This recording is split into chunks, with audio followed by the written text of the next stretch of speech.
கிருபை, தேவனுடைய கிருபை. நான் இந்த ஒரு பிரசங்கியாரா? எதனால?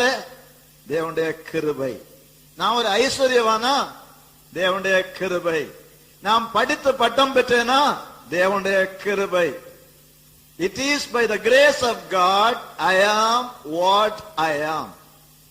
இந்த ஒரு பிரின்சிபிள விளங்கி கொண்டீர்களா? என்றைக்காவது பெருமை பாராட்டுவீங்களா? உங்க இருதயத்துல பெருமை, ஒரு சின்ன பெருமை வருமா? நூதனமான ஒன்றை கண்டுபிடித்துட்டிய, அணுகுண்ட கண்டுபிடித்துட்டிய பெருமை வருமா? நான் தான் அணுகுண்ட கண்டுபிடித்தேன்னு சொல்லுவீங்களா? சொல்ல மாட்டேன். I am what I am by the grace of God. தேவனுடைய இரக்கத்தினால. வேற என்ன உண்டு? வேற என்ன உண்டு? யோசித்து பாருங்க.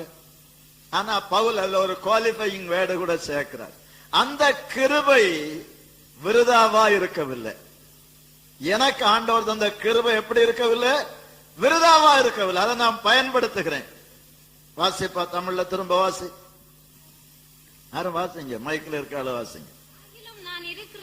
ஆகிலும் நான் இருக்கிறது தேவ கிருபையினாலேயே. அவர் எனக்கு அருளின கிருபை விருதாவா இருக்கவில்லை. ஆண்டவர் எனக்கு தந்த கிருபை. ஆண்டவர் என்ன ஒரு பிரசங்கியாரா வைத்தார், நான் அதை கொண்டு வீட்டுக்குள்ள பூட்டி வைத்து விட்டு இருக்கவில்லை. வேற 1000 வேலையை பார்த்து கொண்டிருக்கவில்லை. அதையே நான் செய்கிறேன். அந்த கிருபையை பயன்படுத்துகிறேன். கர்த்தர் எனக்கு தந்த அந்த கிருபையை பயன்படுத்துகிறேன். அவர்கள் எல்லாரும் நான் அதிகமாய் பிரயாசப்பட்டேன்.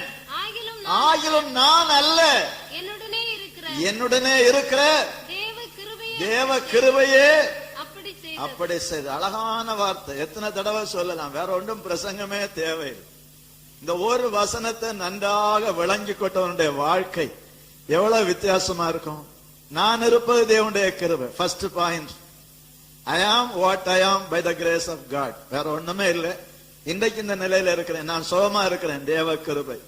எனக்கு புத்தி சரியா இருக்கு, தேவனுடைய கிருபை. நான் நேற்றைக்கும் சொன்னேன், இந்த ரோட்ல சில பைத்தியக்காரமார் நடக்கும் பொழுது நான் துக்கத்தோடு பார்த்து விட்டு சொன்னேன், ஆண்டவரே உம்முடைய கிருபை என்ன புத்தி உள்ளவனா வைத்திருக்கு. Praise the Lord. வேற ஒண்ணுமே இல்லை, அவருடைய கிருபை. உங்களை இந்த வசதியா வரும்படியா கர்த்தர் உதவி செய்தார். அவருடைய கிருபை ஐயா, அவருடைய கிருபை. வேற என்ன இருக்கு உங்களுக்கு மேன்மை பாராட்டுவதற்கு? மேன்மை பாராட்ட என்ன இருக்கு? அவருடைய கிருபை. எல்லாம் அவருடைய கிருபை.